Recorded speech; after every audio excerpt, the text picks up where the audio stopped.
Hi there, this is Ezekiel Dasho, and I'm going to draw this face.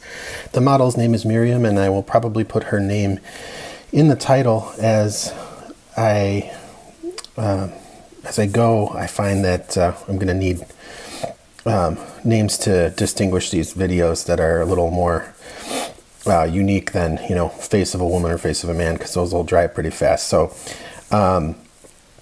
if I refer to her as Miriam, that's why. And just get started. This one's going to focus on kind of speed and accuracy like some of the other ones that I've done. I don't want to get too into the details, but I wanted to show you how I sort of build the face from the ground up. And so in that light, let's get started. The first thing I'm going to do is sort of mentally create and imagine this line here, and then I'm going to draw it now. And this is the curve that I see as the axis of her eyes. And now, using this curve, I'm going to start to measure out and block out her eyes. So I wanted to get a little more into the process. I haven't really showed as much, like mentally, what I'm doing as I go along with the picture. So about a third of this curve is about here, and that's one eye. And then another third of the way up is about where her other eye begins, and then a third of the way. I say curve, it's almost a straight line, but there is a natural curvature to the skull and face. And we see it if we look at the picture closely. Let's see, maybe bring this in a little bit here. Push this out a little bit there. So it's not quite a straight line, but it's pretty close. Gentle curve. So then we go about drawing as we have in the other videos, where we're drawing what we see and creating these like points to reference themselves, and as we move along. Let's build up the picture here a little bit, and using these points, we can sort of connect the dots with them a little bit, and that really helps. Having a point to start at and a point to aim at, it makes it much easier to draw the shape accurately than if you're just eyeballing it and freehanding it, kind of. Although as you develop these skills, eyeballing it and freehanding it will start to come pretty naturally, I think, to the point where it looks like you're eyeballing it and freehanding it, but what you're doing is a little more complex than that. Like with your mind's eye, you're actually going through this process. It's just that you don't need to draw the lines to see it anymore. So I find that especially with the eyes, doing this little going through this step of drawing this axis, it really helps with the placement. So now it's relatively simple to place the eyebrow in relation to the eye. Basically just sketching in lightly this shape of the eyebrow and continuing along the axis almost parallel to the original line that we drew, or curve that we drew. And her hair is gonna start to come in here. So I think it would be easiest for demonstration purposes if I kind of do the classic thing of the, I really am hesitant to want to draw this line here, but there's this vertical axis that runs perpendicular to this one here, this vertical line or curve. And, you could draw that if you're going to have trouble centering your nose. But what we need to do is we need to define the boundaries and place the nose correctly. So an easy way to do that, I think, is to use the point between the tear duct and the nostril, the curve here on the outer edge of the nostril. And you'd see, like, if you drew this, if you drew this line here, I want to do it very lightly, parallel to this curve, or this line here, you'd see that, it's a boundary for one of the nostrils. And vertically, an easy way to get to that vertical point is to say, what is like the angle between the edge of her eye here and this bottom curve here. But let's see if we can just build it up as we go here. And we know that we want the other boundary to be, if you look at the picture, it's sort of where her iris meets the white of her eye. There's a line down, and then that kind of is the other boundary there. And then that can serve us to, adequately define our boundaries for the nose. And basically what we've got here is this spherical shading pattern, and kind of half moon shading pattern, or crescent moon kind of shading pattern there. And we can come back to shading that later. So continuing on to the mouth, just the center line here can continue on to the center of her upper lip. And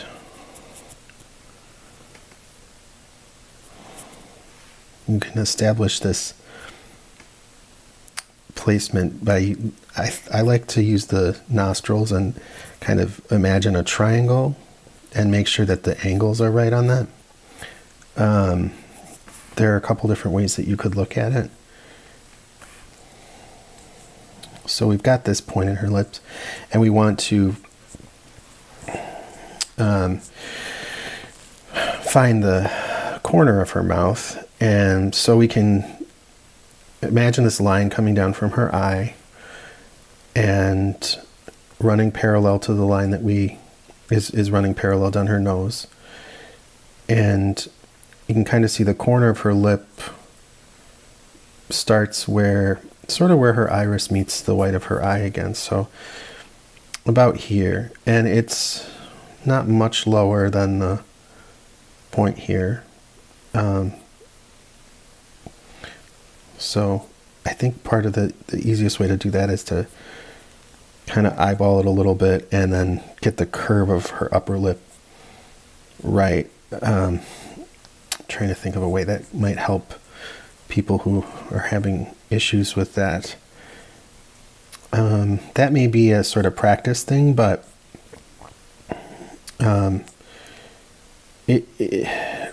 doing the connect the dots thing definitely would help. So getting the dots in the right place is really a good place to start with that.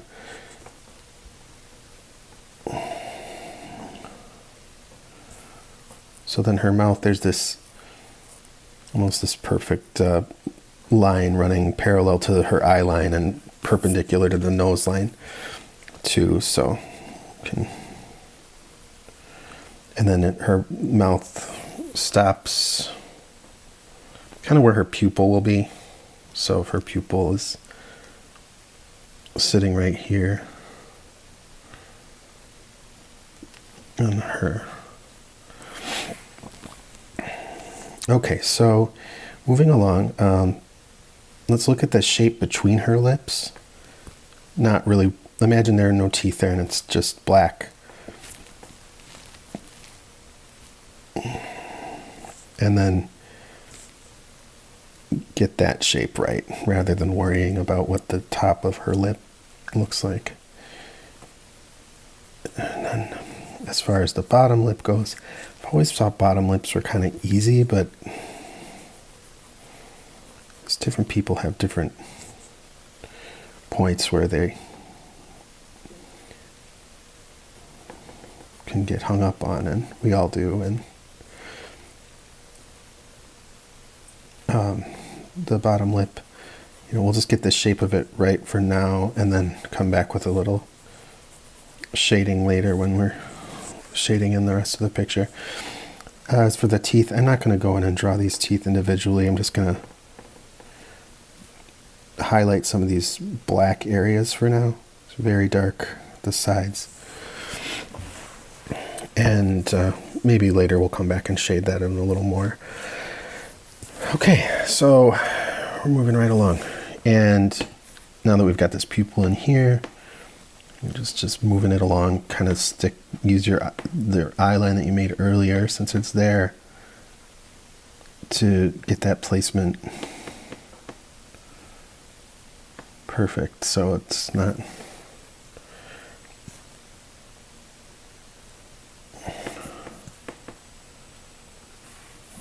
okay. So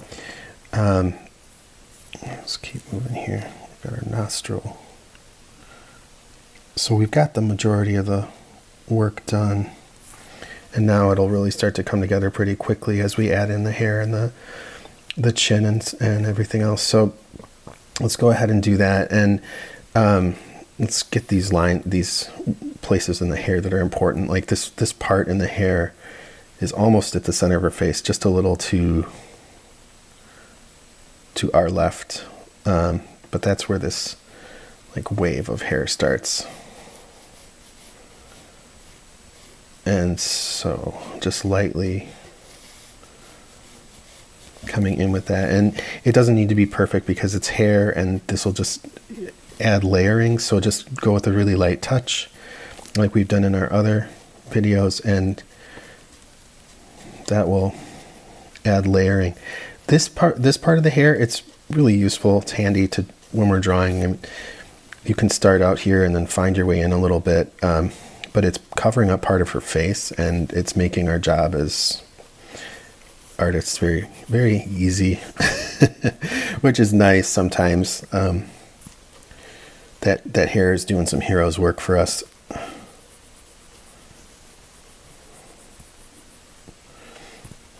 And we can come back to a little later. Let's find this, the place here where her chin curves. And then let's find her neck where that starts. If you imagine this point here on her neck, if you imagine a vertical line going straight up the picture, it kind of hits the center of her teeth and then hits again her pupil. So something like that. That'll get you in the neighborhood. And in the neighborhood is where you want to be. It's where I want to be. But let's see. So we got that, and now let's keep on rolling. So we've got this point here, and you can come out to here. And now it's much easier to start triangulating things more. Let's imagine a line going perpendicular to her nose line and just coming down here, and that's about where this wave in her hair stops and starts sort of breaking back toward the back of her head a little bit. And then the other part of her hair, or the part in her hair, is where the hair starts going in this direction here toward her ear. So, okay, so we've got this area above her temple. Basically just make sure that space here is about right, and that will do the trick. You could get pretty intense with the details if you wanted to, but I think for now we'll just roll with it like that, and just making sure that these spaces here are about accurate. If they're too far away, just bring in a little more hair, and if they're too close, that's why you're drawing lightly, because later we'll darken this area up a little more. So we basically got the hair here, and the sideburns go almost down to her nose. I don't know if sideburns is the right word for ladies, but and we've got this ear. Basically, let's imagine the ear is just the shape of the outer ear right now and not worry about the inner ear. Just get this outer curve correct. And then the hair comes in and covers up this area here. This relatively big strand of hair. Like that. And keeping along with the ear shape here, we've got this and a little curve there. And a curve here, and we going in lightly now because some of this might change as we go. But if you take the bottom of her nose and do a line that's perpendicular with her eye line across here, you basically get to, maybe it wraps up a little bit like that. You basically get to this point here. And that is where her ear, something like that. So this point on where her jawline is meeting her ear. So then this curve is about there. And then a darker line distinguishing her jaw from her neck. That starts at about right, it's like a little under her top lip. Just imagining this line going this way. And then it's just a matter of getting the line there correct because we have points to connect it to. So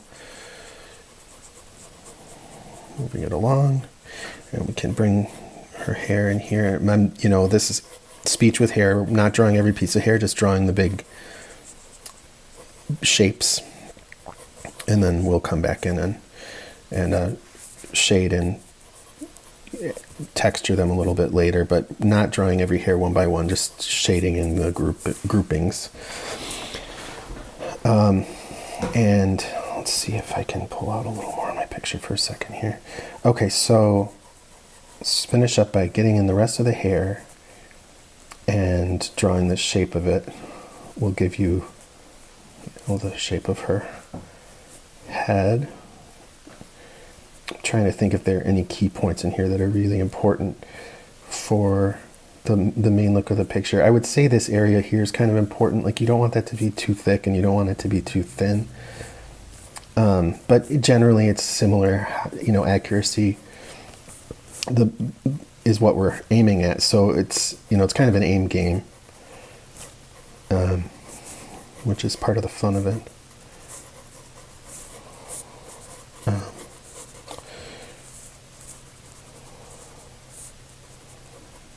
And then, so we got her hair here, and this curvature here, and some shine stuff happening there. Let's do some of the texturing here. Okay, yeah, it's coming together pretty well. So let's get into the shading. We got the shape built, and can start to do some of the shading. I'm going to check on the length of my video and see if it's worth going on to make a separate one. Yeah, I tell you what, that's what we're going to do. I'll quick shade in a little bit of this ear here by just looking at the shapes. Here we see kind of a set of groups, and I want to try to draw the shadows here. I don't want to try to draw lines anywhere or anything like that. Just shading in the areas. And that'll be enough for what we can call constructing the ear there. Building it up. So what I'm going to do is I'm going to break the video here. We'll call this, building Miriam or something. And then we'll go in the next video, we'll do more shading and hopefully finish it up. Thanks a lot, and I hope to see you in part 2 of building Miriam.